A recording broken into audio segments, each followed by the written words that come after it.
र संस्कारको लागि नै शिक्षा हो। हामीले केवल अक्षर चिनाउने काम मात्रै गरेका छौँ। हामीले अक्षर चिनाउने मात्र होइन, अन्तर्आत्माबाट के कुरा सिकाइएको छ। हिजोको शिक्षा पद्धति र आजको शिक्षा पद्धति धेरै फरक छ। त्यसो भएको हुनाले लकडाउनको बेलामा नै मैले प्रविधि र शिक्षालाई जोड्नुपर्छ भनेर नेपालका धेरै लगभग 2000 भन्दा बढी शिक्षकहरूलाई आइसिटीमा लिटेड गराइसकेको छु। 160वटा भिडियो अपलोड गरिसकेको छु। त्यसो भएको हुनाले शिक्षक रहेनन्, शिक्षक जागिरै रहे, जागिरै शिक्षकलाई प्रविधिसँग जोड्नुपर्छ भन्ने मेरो कार्यक्रम हो।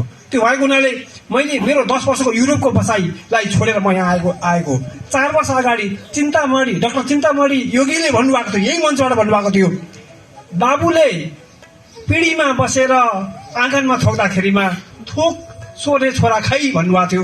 मैले जुर्को उठेर म छोरो हो, मेरो सुविधा सम्पन्न परिवार सहित छोडेर मैले देशमा आएको भनेर मैले त्यहाँ भनेको थिएँ। र मैले के कुरा जोड्न खोजेको भने प्रविधि र शिक्षालाई साथमा लिनुपर्छ।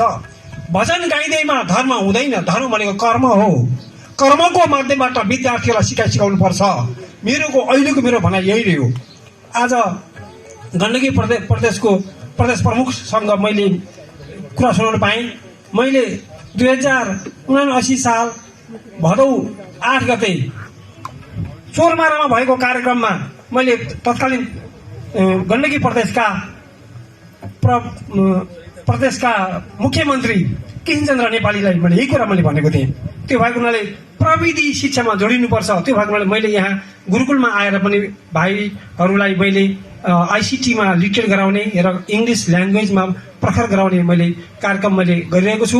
मेरो केवल प्रबन्ध संस्कृतमा मात्रै होइन, यो देशमा नै शिक्षामा परिवर्तन हुनुपर्छ।